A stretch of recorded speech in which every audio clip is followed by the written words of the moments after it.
Jets have just made a trade with the Saints. And the reason is that even though everybody and their brother had Charles Johnson, the wide receiver from Colorado, going to the Jets. I mean, I've read this in 45 places since February. And we learned a little bit earlier that perhaps that would not be the case. Jets looking to go defense, we believe. And the chance from the balcony of the JETS, Jets. See, there they are. There's the big huddle around the card. Here's the trade. Okay, the Jets, having traded with New Orleans with the 12th pick in this first round, select Aaron Glenn, defensive back, Texas A&M. Now, Mort, you scooped me a little bit, buddy. Everyone had Charles Johnson going, but the Jets were looking for one of a couple of defensive players to fall through the cracks. Aaron Glenn, speed corner.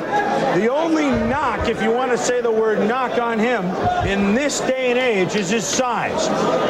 However, Darrell Green isn't too large, and he's one of the best corners in the National Football League, have been for the last 10 years.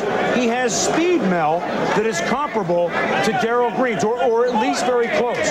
He's a return guy, correct? A great return guy, and remember, Mathis is unsigned, so he fits. Although the Jets are deep at corner, you talk about athlete that can step in, he can do that. Let's get the trade details first. Draft, and the Jets gave New Orleans their fifth round selection in this draft, which is the 144th pick overall.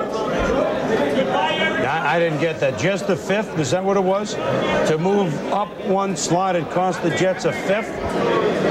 Here's a repeat. The Jets and the Saints flipped positions in this round, in the first round, and the Jets gave the Saints their selection in the fifth round of this draft, which is the 144th pick overall.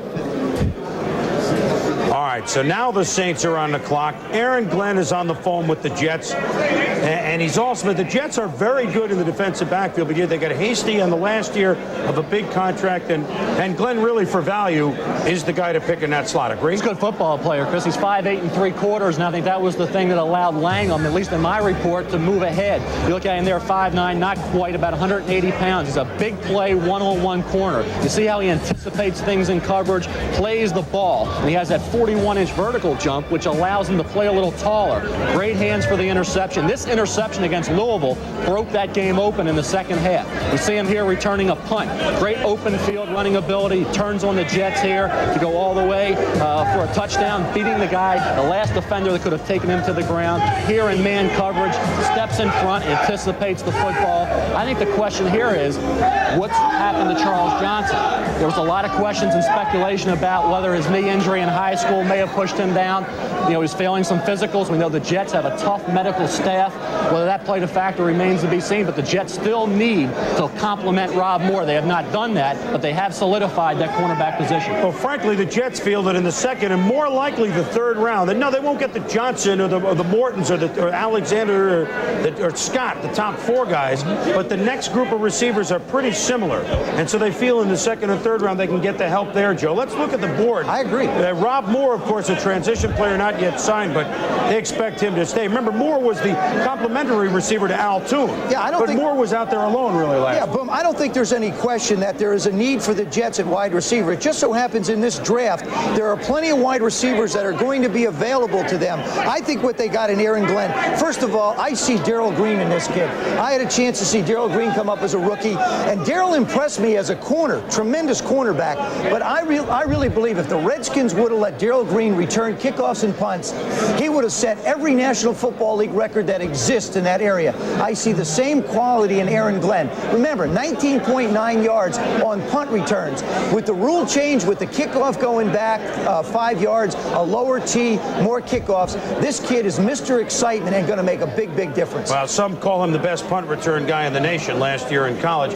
Let's get a quick view on Aaron Glenn in for Mike Gottfried. The size, this day and age, may be one thing that you look at, but obviously ability, heart, and explosiveness are something that Aaron Glenn have, Coach.